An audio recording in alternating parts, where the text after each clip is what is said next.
Hi, and welcome to 2024. What does it have in store for us? Well, I'm going to make some predictions in this week's installment of Tom's Take. Thank you to Kathleen Wayland of Wayland Financial for always supporting this multimedia project. Well, these predictions are going to fall into a few different categories, and the predictions are worth what you're paying for them. But it might be fun to play this back in a year to see how close or far off I was. I should start by saying that if you listen to the morning show, you may know that I have a sickness that I'm powerless to fight. I love presidential election years. I just do. Election day has always been like Christmas Day to me, and that's the news person with a political background in me. These years are also great because they have the Summer Olympics and an extra day on leap year. Here's what I think is going to happen in 2024. Some predictions. Locally, we'll start here. CL Real Estate Development will not complete the Maytag building renovations as agreed last year at 1st and Joliet Streets in LaSalle. The property will sit incomplete past the mid-year deadline they committed to with the city of LaSalle at about this time last year. A press release about a year ago spelled out that by mid-year this year, the property will offer a tangled routes at street level and apartments upstairs. And under terms of the new agreement signed by the company, the upstairs units must be comparable in rent to other downtown LaSalle apartments like this one. Somewhere in the neighborhood of 5 years ago, CL committed to having the Maytag building converted and done by the end of 2019. Never happened. Obviously, we've been on them. CL will also take no visible action on renovating or tearing down the decrepit old Hotel Kaskaskia property that it owns. It's eventually going to take someone getting hurt on the property, I'm afraid, truly afraid for that. But that may be what it takes for CL to actually do something with that dangerous piece of real estate. LaSalle will not start streaming city council meetings. I've asked Mayor Jeff Grove directly. The issues come up in public comments. I question any elected official who balks at this level of transparency. It's arrogant and it's out of touch to just think that opening the doors physically to a meeting room is enough. Today, more than ever, people cannot get to meetings, and unless you're stuck in the 1970s, you can plainly see business and life are working this way now. Get with it, LaSalle. Oglesby City Council will continue to be contentious. The mayor and the commissioners seem to be locked in a never-ending pissing match. Healthcare, we know, of course, that the Peru Hospital that's been bought by OSF will open to a degree this year and will serve as the West Campus of Ottawa's OSF St. Elizabeth. I predict that Carle Health from Urbana will finally purchase the old St. Margaret's in Spring Valley.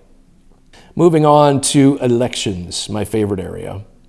Just a couple of them here. Don Jensen, who is the LaSalle County Board Chairman, will win re-election as County Board Chairman again. The Trump fervor will increase in volume, crescendoing at the November election. And since Jensen is running unopposed for the GOP nomination and he's so clearly a Trump supporter, he's going to win in a Trump-heavy LaSalle County. Crystal Loughran, who's running for state rep on the Republican ticket, will lose. She's a Trumper, but the 76th representative district boundaries include areas outside LaSalle County, like DeKalb, and other places that just aren't Trump. She's also got the aura of desperation about her because she lost 2 elections in one night not long ago. She loses again this year. Liz Bishop beats her in the primary. She's a level-headed, practical person, and she should win the GOP nomination. The Chicago suburbs will determine how Illinois goes in the presidential election. So if Nikki Haley is the Republican nominee, she's going to win Illinois in November. And the difference will be in the suburbs. If Trump's the nominee in November, Biden is going to take Illinois. But Trump will win the nomination. He won't win the general. Trump is the opponent the Biden team wants to run against. J.B. Pritzker, unfortunately, will suffer a health scare, and he's going to then launch a Healthy Illinois program as a new thing to spend our money on.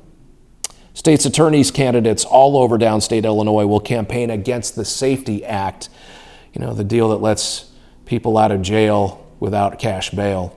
Even though they don't have the power to overturn the law, they're going to be out against it. They always have been, at least for the most part. They're just going to continue to see how unpopular it is among their downstate voters. Sports, the Bears will stick with quarterback Justin Fields, and they're going to sell the top pick that they have from Carolina for a couple of lower-level first-rounders. And they're going to win 10 games next season. St. Bede's softball, the ladies are going to win state again. The Cubs will win the NL Central with a new manager. but they won't make it to the World Series. The White Sox will continue to underperform under an owner baseball has just passed by.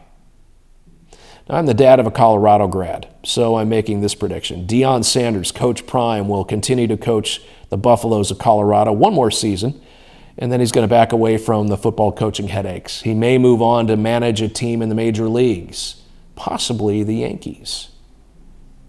And I'll be 25 pounds lighter a year from now. So remember, these predictions are worth what you paid for them.